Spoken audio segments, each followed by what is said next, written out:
Assalamualaikum warahmatullahi wabarakatuh. Alhamdulillahilladzi anzala as-sakinata fi qulubil mu'minin. Ashhadu an la ilaha illallah wahdahu la syarika lah wa ashhadu anna sayyidana wa nabiyyana Muhammadan 'abduhu wa rasuluhu sayyidil amin. وعلى آله وأصحابه ومن تبعهم بإحسان إلى يوم الدين. أشهد أن لا إله إلا الله وحده لا شريك له وأشهد أن سيدنا ونبينا محمدا عبده ورسوله صلى الله عليه وسلم لا نبي بعده. اللهم صل وسلم وبارك على سيدنا ومولانا محمد وعلى آله وصحبه أجمعين. السلام عليك يا رسول الله. Puja dan puji syukur kita kepada Allah yang telah memberikan nikmat iman, nikmat Islam, nikmat kesehatan kepada kita. Bisa kita duduk di masjid yang mulia ini, bisa kita mendengarkan tausiah di masjid ini, bisa melaksanakan salat fardu maghrib di masjid ini, bisa melaksanakan salat fardu isya insya-Allah di malam Jumat yang penuh barakah ini. Mudah-mudahan ini termasuk salah satu wasilah perantara kita masuk ke dalam surga Allah Subhanahu wa taala dengan redha dan kasih sayang Allah Subhanahu wa taala. Amin ya rabbal alamin. Salawat dan salam kepada Nabi yang agung, Nabi yang mulia, Sayyidina Rasulullah Muhammad sallallahu alaihi wasallam. Allahumma salli wa sallim wa barik ala Sayyidina Muhammadin tibbil qulubi wa dawaiha wa afiyatil abdani wa shifaiha wa nuril absari wa diyaiha wa ala alihi wa ashabihi bi'adadin kulli ilmillah ya rabbal alamin. Bapak Ibu yang dirahmati Allah Subhanahu wa taala, saya dengar sambutan pengurus tadi, agak ada rasa saya yang agak berbeda sedikit. Di mana bedanya Ustaz? Ada tahsin sunnah. Ini jauh lama saya menjadi pertanyaan. Saya S1 hadis, S2 hadis, S3 hadis. Ketiga-tiganya alhamdulillah di luar negeri Timur Tengah. Selama saya di Timur Tengah belum pernah saya mendengar orang belajar tahsin sunnah kecuali di Masjid Khairil Bariyah. Hebat masjidnya. Entah ada pula Nabi baru disikut sunnah pula tahsin ini. Mana tahsin dari siapa yang belajar tahsin? Mana riwayat belajar tahsin ini siapa? Sahabat yang belajar tahsin dengan baginda Rasulullah sallallahu alaihi wasallam. Apakah itu sudah disebut tahsin dahulu? Sahabat pernah belajar tahsin dengan Nabi? Nah, ada tahsin itu baru kita sekarang tahsin, memperbagus, memperindah, mempercantik, membaguskan bacaan kita. Itu dia tahsin. Itu tahsin. Jadi adakah sesuai dengan sunnah dengan tidak sunnah? Kalau ingin mencari tahsin sesuai dengan sunnah, maka jangan melihat Al-Quran membacanya. Membaca Quran itu jangan tengok Quran. Kenapa? Sahabat Nabi, sudah adakah Al-Quran di zaman Nabi? Jawab jujur Pak, saya tak ada dusta di antara kita. Sudah adakah Al-Quran di zaman Nabi? Al-Quran yang dibukukan seperti sekarang? Belum. Tahsin sunnah menengok Quran kah? Iya, berarti bukan sunnah, bid'ah namanya tu. Makanya saya bukan di setel oleh pengurus ini. Saya baru tadi solat tadi baru tahu pengurus ini membahas masalah ini. Nanti jangan ini ustaz ni sudah di setel oleh pengurus ni. Bukan, tapi kita ingin mengkaji sunnah tadi juga. Maka jangan kita teriak-teriak sunnah terus. Banyak sunnah Nabi sallallahu alaihi wasallam. Hadir ke majlis ilmu, duduk di sini, tegur sapa di antara kita, itu lebih daripada sunnah Rasulullah sallallahu alaihi wasallam. Daripada kita kajian sunnah tapi jo kawan dak elok, jo kawan saja tak bersapu. Ustaz, Pak apa kabar? Elok. Ke mana? Ke masjid. Ngapo? Semayang. Cik tanya, cik jawab. Berapa nak? Cuma orang kan ingin saling berbalas. Apa kabar Pak? Alhamdulillah baik. Ustaz apa kabar? Kan enak dia. Ini enggak bentuk nak memakan orang aja. Disapu, cik jawab, cik tanya, cik jawab. Apa yang ditanya itu saja yang dia jawab. Itukah sesuai sunnah Nabi? Kau naik sepaning tu kau. Gara-gara sunnah tadi tu. Jadi sunnah tu banyak, Pak, banyak. Lihat hadis-hadis Nabi sallallahu alaihi wasallam, ratusan ribu hadis Nabi, bukan 1 2 3, ratusan ribu hadis-hadis Rasulullah sallallahu alaihi wasallam. Maka tidak bisa kita mengakui diri saya saja yang mengatakan yang sunnahnya, diri orang lain tidak, tak bisa kita mengatakan seperti itu. Tak bisa. Dalam satu sisi mungkin kita yang melakukan sunnah Nabi yang itu saja. Tapi sisi lain mungkin orang lebih tinggi nilai sunnahnya dibandingkan kita. Maaf cakap, saya contohnya hari ini sedang memakai sunnah Nabi. Apa sunnah Nabi? Memakai ridak selendang. Saya memakai sunnah. Apakah saya saja yang saya katakan diri saya sunnah? Tidak. Bisa jadi orang lain puasa tadi, puasa Kamis, sudah mengikuti sunnah dia, sunnah. Saya saja tak puasa tadi. Berarti saya tak melakukan sunnah yang itu. Sunnah yang ini saya lakukan. Tapi apakah saya yang lebih sunnah? Tidak. Bisa jadi orang yang puasa pada Kamis tadi itu lebih sunnah daripada orang yang kenampakan dari zahirnya lebih sunnah. Maka sunnah itu jangan dipisahkan. Kan ada hadis Nabi sallallahu alaihi wasallam dari riwayat Abi Hurairah. Ada yang menghukum hadis ini hasan, ada yang menghukum hadis ini sahih, ada yang menghukum dhaif. Iftaraqatil yahud. Orang-orang Yahudi dipecah belah dia di akhir zaman, 72 firqatan, 72 golongan. Itu Yahudi. Yahudi banyak. Maka tak semua Yahudi yang menginginkan adanya pergaduhan di Israel, di Yerusalem sana. Tak semua Yahudi. Ada Yahudi yang menghampiri pemahamannya kepada hak kebenaran. Walaupun di dalam ayat sudah dijelaskan, lan tarda ankal yahuda wan nasara hatta tattabi'a millatahum. Tapi Yahudi di akhir zaman dia dipecah menjadi 72 golongan. Wa amma ummati, adapun umatku kata Rasulullah, iftaraqat, dipecah belah mereka menjadi 73 golongan. 73 golongan.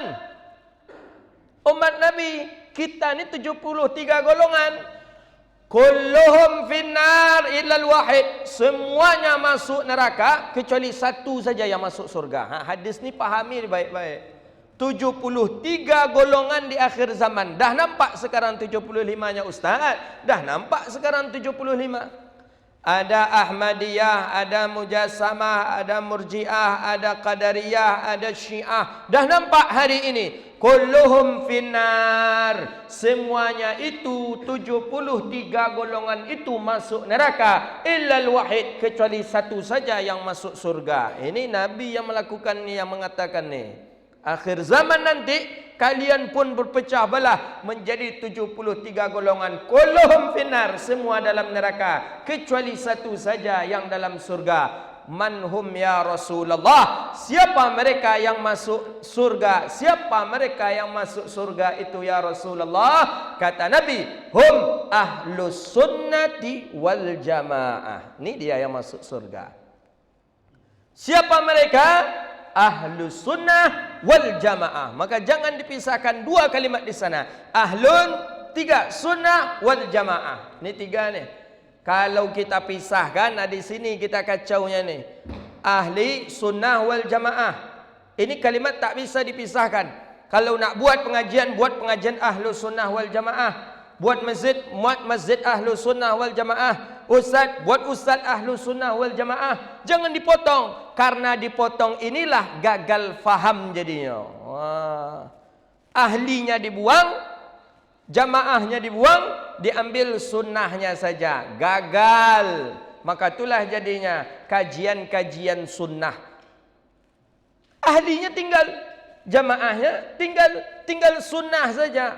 Makanya di Bangkinang, ada di Bangkinang gambar dekat lampu merah, tak tahu sekarang masih ada atau tidak. Dulu ada, kemarin masih ada. Ada pamflet kecil, ada di sana tertulis kafe sunnah. Ini bila Nabi pernah duduk di kafe? Pernahkah Nabi duduk di kafe? Adakah kafe di zaman Nabi?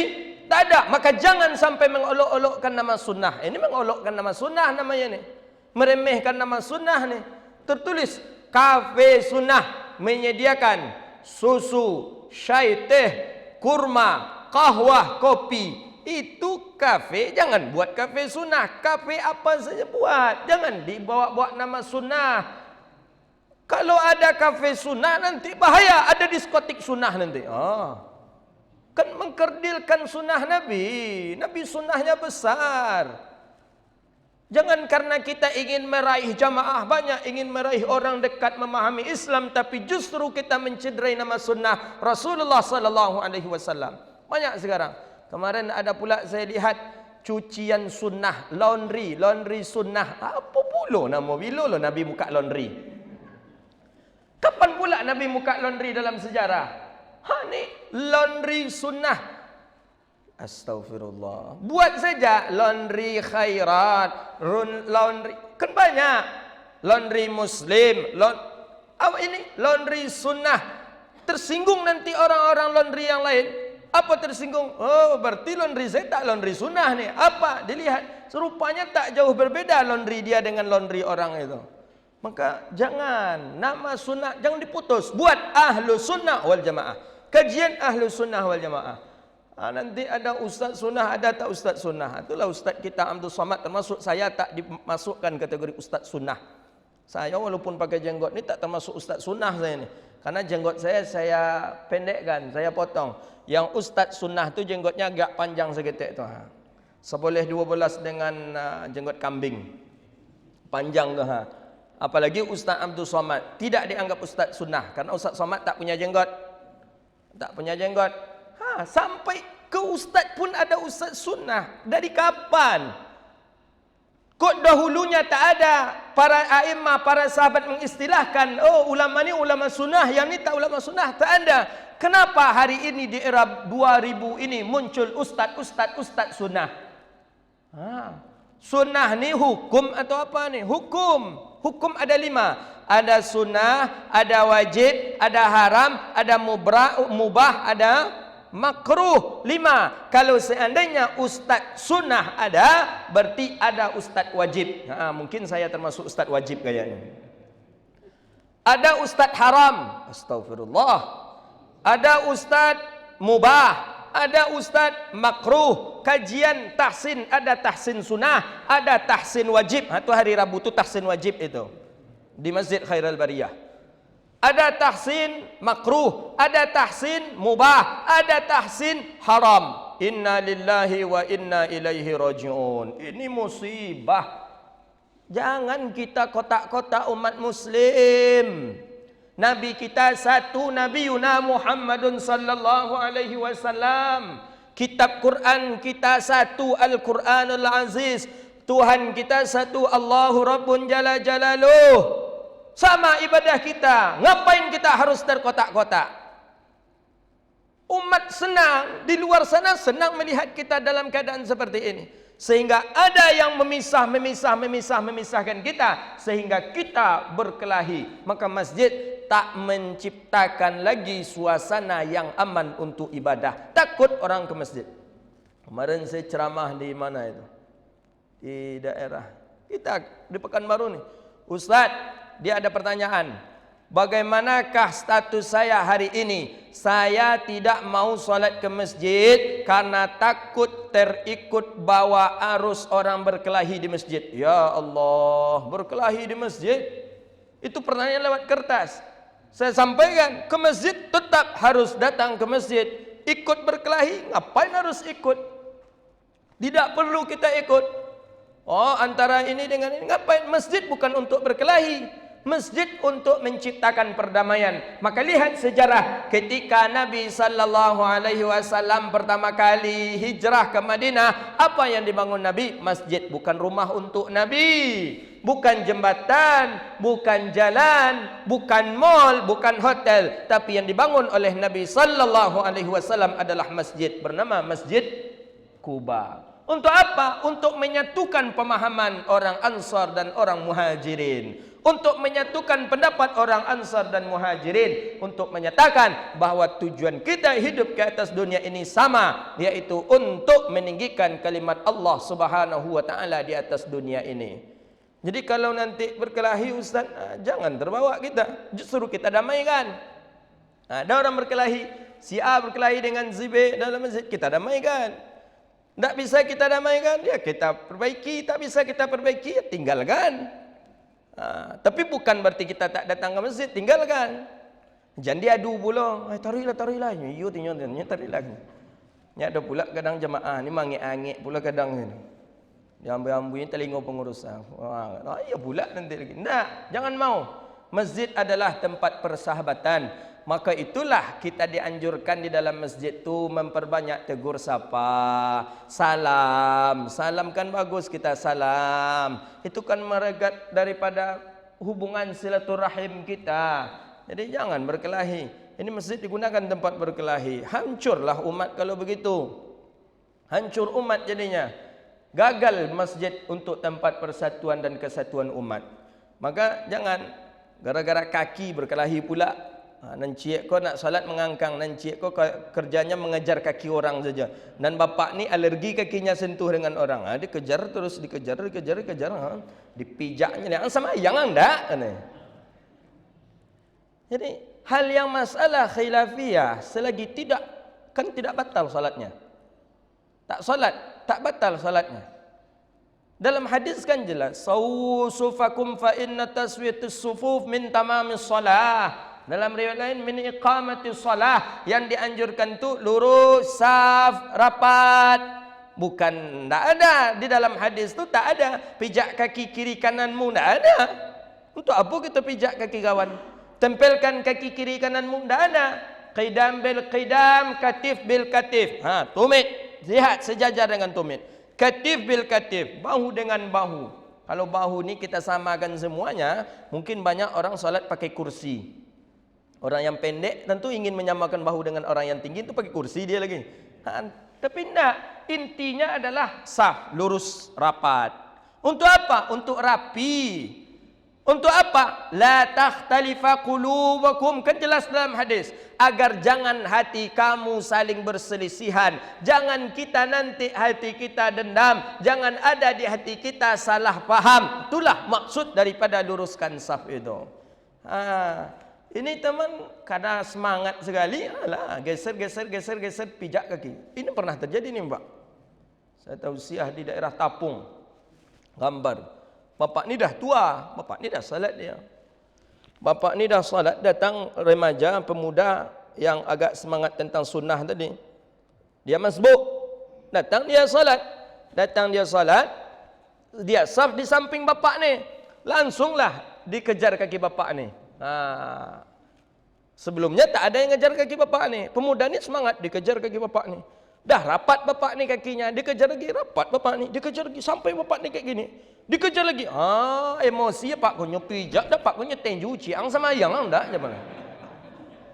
Maklumlah kan, orang tua ni kadang kan tinggi, spanningnya orang tua tinggi. Walaupun saya yakin bapak-bapak yang punya orang tua sekarang ni pasti masih pernah kena marah sama orang tuanya. Orang tua tua tu tinggi spanningnya Pak. Tinggi spanningnya, walaupun nanti sekali kita tenju tumbang pula dia. Tapi spanningnya tinggi. Orang semayang hendaknya Pak tu. Pindahlah bapak tu lagi ke sana. Tak menghasilkan. Orang sedang solat. Ingat, mencari kekhusyukan dalam solat itu susah bapak-bapak ibu-ibu. Jangan ganggu kekhusyukan solat orang. Memang khusyuk itu tak termasuk rukun. Tapi menurut Imam Ghazali, khusyuk itu termasuk rukun. Kalau tak khusyuk, tak sah solat. Tapi walaupun menurut kita, memang khusyuk itu bukan rukun daripada solat, tapi kita dianjurkan untuk ada khusyuk dalam solat kita. Walau lahzah, walaupun sebentar saja. Tetap harus ada khusyuk. Itu usaha. Maka ketika kita solat, Allahu Akbar. Ketika kita solat, usahakan kita khusyuk. Walaupun sebentar saja. Tetap usaha. Harus ada usaha kita untuk khusyuk. Kita dah pikiran kemana-mana. Dah salat, dah apa, ke pasar, ke kantor, di rumah, apa, segala macam. Balikkan lagi, usahakan khusyuk. Mencari khusyuk dalam salat tu susah. Datang pula remaja tadi, merusak kekhusyukan salat bapak ni. Apa orang tak emosi? Akhirnya masjid bukan tempat lagi untuk pemersatu umat. Maka masjid ni tempat pemersatu umat. Tempat pemersatu umat bukan untuk tempat berkelahi. Sampai ada pula masjid di Pekanbaru, imam sedang solat, Allah, baru angkat takbir imam, Allahu Akbar. Makmum dari belakang, tariknya imam ke belakang. Ada pernah terjadi ini di kita di Riau ni. Tariknya imam ni menurutnya bukan imam sunnah. Kan kacau kalau makna sunnah ni dipermain-mainkan. Imam ni bukan imam sunnah ni. Padahal imam ni bagus hafalannya. Orang hafal Quran. Hafal Quran, bacaannya bagus, tapi menurutnya tak sunnah. Ditarik ke belakang imam ni. Imam ni tak sah ni. Imam ni bukan imam sunnah. Akhirnya tentu jamaah ikut emosi. Jamaah ikut emosi, inya surang yang menarik imam, akhirnya inya punlah yang dikeroyok oleh jamaah. Mungkin bapak-bapak tahu di mana masjidnya itu. Kita di Riau di Pekanbaru. Kan gagal masjid. Maka masjid itu adalah untuk pemersatu umat, lit ta'lim, untuk taklim, untuk belajar, untuk membetulkan daripada pemahaman Islam kita. Maka ramaikan masjid. Maka jangan pilih kasih, itu ustaz tu nak mantap tu dah, nak usah datang ke masjid. Jangan. Menghadiri majlis ilmu saja, menghadiri majlis ilmu, duduk di majlis ilmu itu dahsyat pahalanya itu Pak. Baca riwayat-riwayat hadis tentang fadilatul ilmi wal ulama. Lihat di sana hadis. Duduk sesaah dalam majlis ilmu. Riwayat daripada Abdullah bin Mas'ud. Duduk sesaah di majlis ilmu dan tidak dia menulis sesuatu dan dia tidak faham. Itu sudah sama dengan memerdekakan 1000 orang budak. Pahala duduk kita sebentar ini. Belum dalam riwayat lain. Barang siapa menjalasa fi majlisil ilmu, siapa yang duduk di majlisil ilmu, maka selama dia duduk, madama fi majlisihi, selama dia duduk di majlis ilmu itu, husiba zunubahu, dihisab dosanya, ditarik dosa kita. Maka siapapun orangnya, siapapun yang memberi pengajian, duduk kita, walaupun tak LC dia, walaupun tak MA dia, walaupun tak doktor, tapi ambil sesuatu ayat dan hadis yang keluar daripada mulutnya, itu adalah kebaikan. Jangan tertipu pula karena LC ni. Semakin banyak sekarang LC MA ni. Banyak pula orang tertipu. Banyak LC. Bapak nak buat LC bisa juga. Buat nama bapak LC di belakang. Apa? LC Labucino. Atau lulusan Cina. Banyak. Atau lihai chatting. Nak chatting lewat WA terus. Buat LC pula nama di belakang. MA Ustaz bisa juga. MA Maliang Ayam. Banyak. Apa pula ini, semakin banyak teman-teman balik LC ni, semakin bingung umat. Kata ustaz ni dia LC juga, Maulid Nabi itu tak boleh. Ustaz ni dia LC juga, katanya Maulid Nabi itulah bagus sekarang untuk mengenalkan sirah kepada Nabi. Bingung jemaah. Akhirnya bukan jemaah saja yang bingung, kucing pun bingung hari ini. Kenapa kucing bingung? Kecik ustaz yang cek ko LCMA, taikku pipisku suci katanya. Nang kecek ko LCMA, taikku pipisku najis katanya. Kucing pun bingung jadinya. Mana ada ni yo ko? Kan sama-sama LC kata kucing. Jadi macam mana cara hadir majlis ilmu? Solusi hari ini. Itu solusi, hadir majlis ilmu. Yang kita pandai, tak perlu belajar. Cukup dengan lihat Google saja. Inilah dia penyebabnya. Maka oleh karena itu, hadis Nabi tadi 73 satu dalam surga. Siapa dia? Ahlus sunnati wal jamaah. Ahli sunnah wal jamaah. Ditanya sahabat, manhum ya Rasulullah? Siapa dia ahli sunnah wal jamaah itu ya Rasulullah? Kata Nabi, ma ana alaihi wa ashabi. Orang yang mengikut kepada sunnahku dan kepada sunnah sahabatku. Itu baru ahli sunnah yang sesungguhnya. Mengikut dia kepada pemahamanku, kepada sunnah Nabi sallallahu alaihi wasallam. Sudah berapa banyak hadis yang kita baca? Sudah berapa sahabat Nabi yang kita kenal? Kita kenal sahabat Nabi siapa saja baru yang kita kenal. Paling Abu Bakar, Umar, Utsman, Ali. Siapa lagi sahabat Nabi yang kita kenal? Bilal bin Rabah. Mungkin itu saja yang kita kenal. Abdullah bin Mas'ud, Abdullah bin Abbas, ribuan sahabat Nabi sallallahu alaihi wasallam. Pernahkah kita mengenal dari mereka, sejarah mereka, apa amalan yang beliau-beliau lakukan terhadap Nabi, sebagaimana kecintaan beliau terhadap Nabi? Kenapa kita hari ini enak saja kita membid'ahkan sesuatu perkara yang sudah jelas sunnah diamalkan oleh sahabat Nabi sallallahu alaihi wasallam? Maka oleh karena itu belajar inilah. Jadi ahli sunnah jangan dipisahkan. Sunnah jangan dipisahkan. Ahli sunnah wal jamaah. Satu kata dia. Dengan satu pemahaman. 3 kosakata. Ahlun sunnah wal jamaah. Jadi jangan ada lagi kajian-kajian sunnah. Tak. Saya tak mau kita katakan kajian ni kajian sunnah tak. Walaupun kita membahas hadis Nabi SAW. Tak mau, tak boleh juga kita mengatakan masjid ni masjid sunnah. Sehingga nanti masalah sunnah ni adalah masalah hukum. Kan sudah kita bahas tadi. Mandi, ada mandi wajib, ada mandi sunnah. Mandi sunnah kapan? Besok. Pas Jumat. Hari Jumat, mandi Jumat hukumnya sunnah.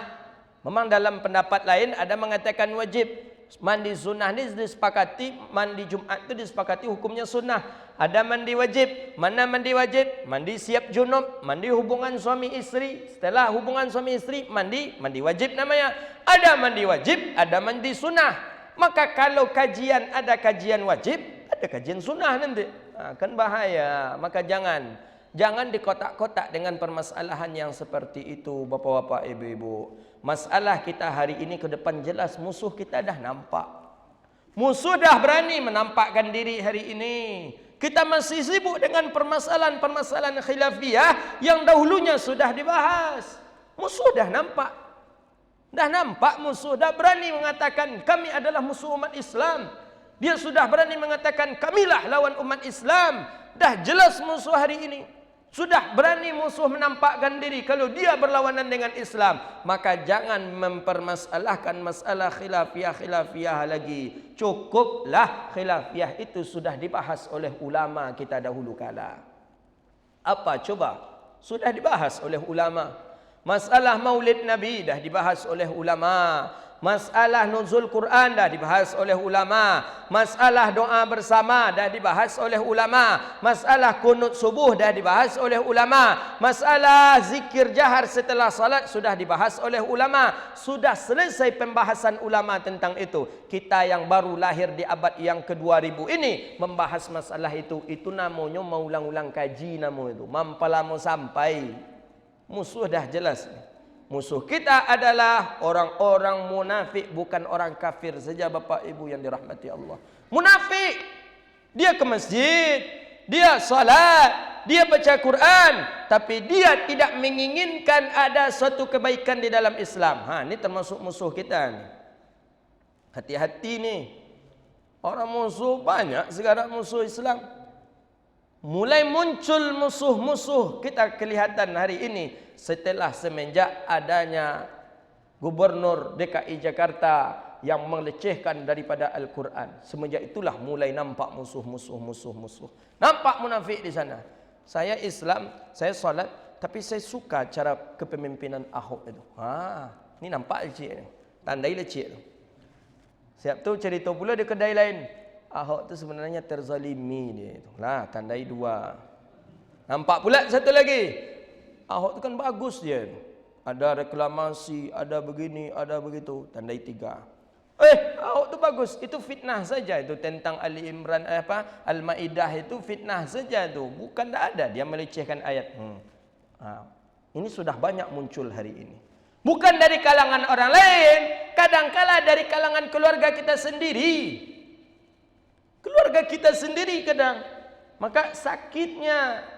Jangan kita mempermasalahkan masalah-masalah khilafiyah. Masalah-masalah yang masih hukum-hukum zanni. Bukan hukum qat'i. Hukum zanni semuanya. Zanni ini bukan hukum yang pasti. Mana? Jenggot hukum zanni. Kalau hukum qat'i jenggot bahaya. Jenggot masih hukum zanni.